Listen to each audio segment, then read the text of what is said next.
We know MLK, we know Malcolm X, we know Rosa Parks, and we know the iconic Shirley Chisholm. But who are some of the unsung Black heroes that we know nothing about? Well, join me this Black History Month as we walk through 28 days learning about 28 who should be iconic but are unsung Black heroes.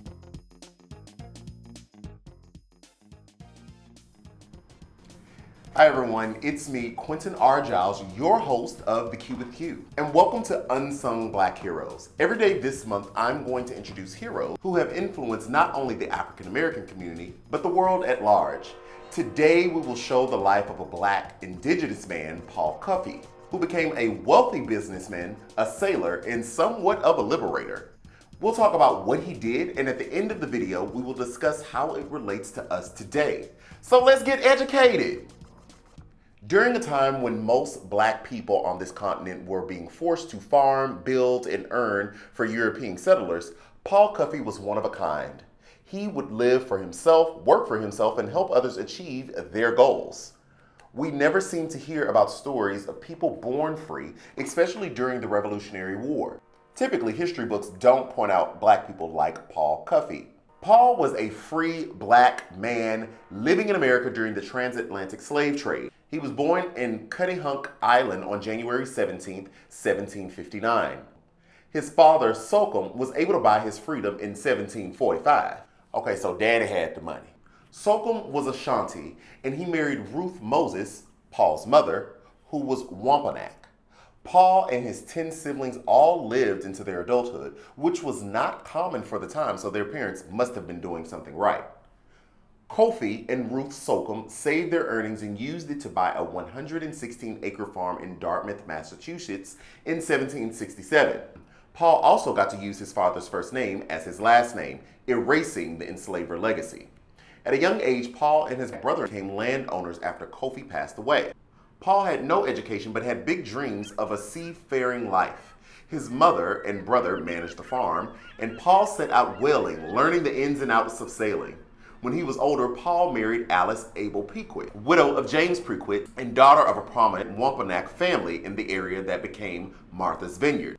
Now, I don't know if y'all ever looked up vacation in Martha's Vineyard, but you got to have a coin. So Paul, a half Black man, half Indigenous man, not a slave, living by the sea, no education, a landowner, and then married into a prominent family.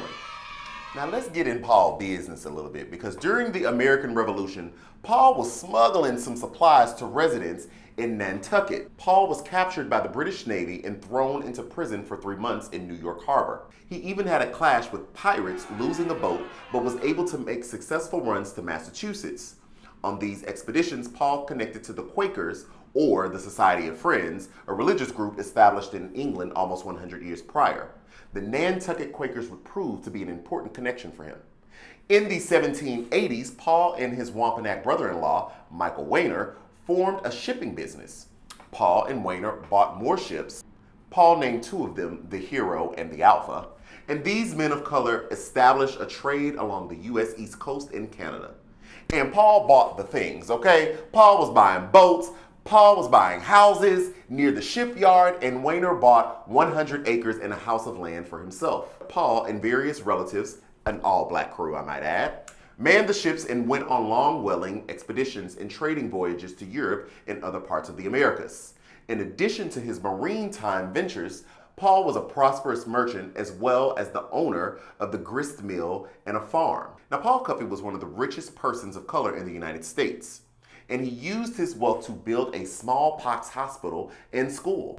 In 1797, Paul used the wealth he had accumulated to establish the first racially integrated school in the U.S. with his own loans and money. He saw the need for a school, but was met with objection, of course, and contention by his neighbors. So on his own, he bought the land with his own money and built the school. And do you know he even allowed the same neighbors to use the school for free? In 1780, Paul ran up against something that could stop his charity work: paying taxes without the right to vote. Now, y'all know how I feel about that. My tax dollars going to the government, I need the government to be doing something for me. Paul and his brother John and 4 other free Black men petitioned Massachusetts for the right to vote. When they were denied, the Cuffees and crew refused to pay their taxes. I mean, why would they pay them if they were not going to be treated like full citizens? The US government was not a fan of this and tossed the men in jail. However, a prominent local man named Walter Spooner was able to get the authorities to reach a reasonable settlement, according to the Cuffe's website. So the state of Massachusetts then changed their laws to specifically say free people of color had to pay taxes. I see what you did there. Then in 1813, Paul also helped set up the Society of Friends with a new meeting house, donating half of the money. Maybe Paul had big bank because he was just throwing money everywhere. Now, the only unfortunate part is few people of color were admitted to the Friends of Meetings at that time. Now, Paul's church connections and business dealings helped him hear about a place called Sierra Leone, where a British organization was relocating formerly enslaved people in 1791. Quote, a colony in Sierra Leone had been established in 1791 by England to provide a home for slaves who had sought freedom by taking refuge with British forces during the Revolutionary War. They had been transplanted first to Nova Scotia when the British were defeated, and subsequently to Sierra Leone in hopes of creating a viable, permanent settlement there, according to the Cuffe's website. Now, imagine being a son of a slave, but also an international businessman with ships and the idea of removing black people from the land of systemic slavery. Now, abolitionists and business owners reached out to Cuffee to help in Freetown, Sierra Leone, and to 1, bring harmony among the various formerly enslaved people groups, 2, deal with the British government officials and private traders, 3, and to help the local African people who already lived there. Cuffee sailed to Sierra Leone to explore for a few months and returned with a plan. Now, when he sailed into Liverpool, England, Cuffee may have been the first black captain with an all-black crew to do so. And he got to work. Cuffee worked with 2 groups, the Society of Friends and the African Institute. He focused on commerce, like how to raise and export crops, as well as setting up factories and shipyards to establish business and trade, and said he would work with the British colony policy there. According to his website, quote, he was always basing his recommendations on helping Africans, both the returned freed slaves and the local population, to carry on these activities, end quote. At the same time, British businessmen felt threatened by his involvement and presence, of course. They thought he would break up their trade monopoly. They called him a, quote, unscrupulous businessman, and that he was, quote, not to be trusted. Politics and policies would put a halt on Cuffe's international business.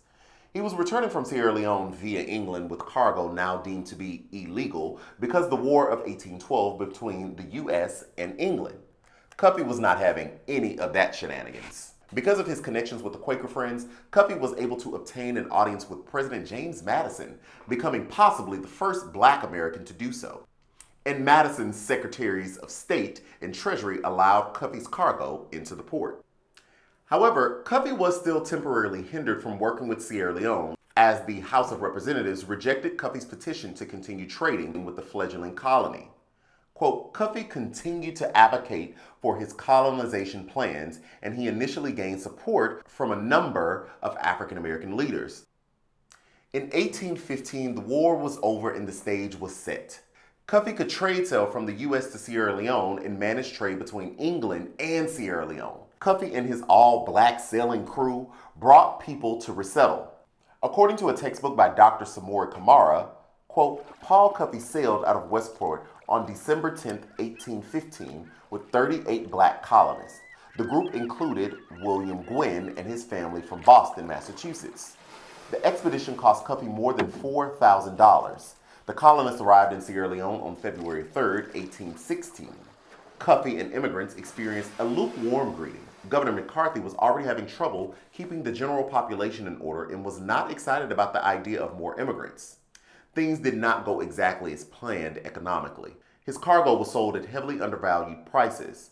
The new colonists were finally all settled in Freetown, the capital of Sierra Leone, end quote. Then Cuffe's website filled in what happened next. Quote, the agreement with the new settlers was that they would work to assist the local people to become more productive and able to engage in world trade with local commodities, rather than exporting slaves. He had been promised financial support for his venture from the African Institute in London, but that support failed to materialize and he ended up meeting all the cost himself.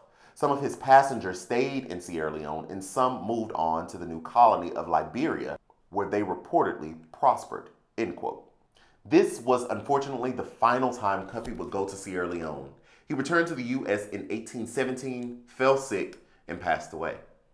But he was able to change the lives of 38 Black colonists and many, many more. So how does this impact us today? Paul Cuffee was of mixed ancestry, wealthy, Black, a Quaker, businessman, sailor, and a liberator. Two things that stand out to me about Paul Cuffee's life: his connection to resources and the call to Africa. His wealth, connection, drive, ability should inspire us to look at our own situation and see how we can use what we have to improve our own lives and the lives of others. As for the call to Africa, for so many Black Americans, this place has not felt like home. For centuries, there has been a pull to return, though for many people who resettled, the African continent was not home either. There's an allure to the motherland and the question of what if?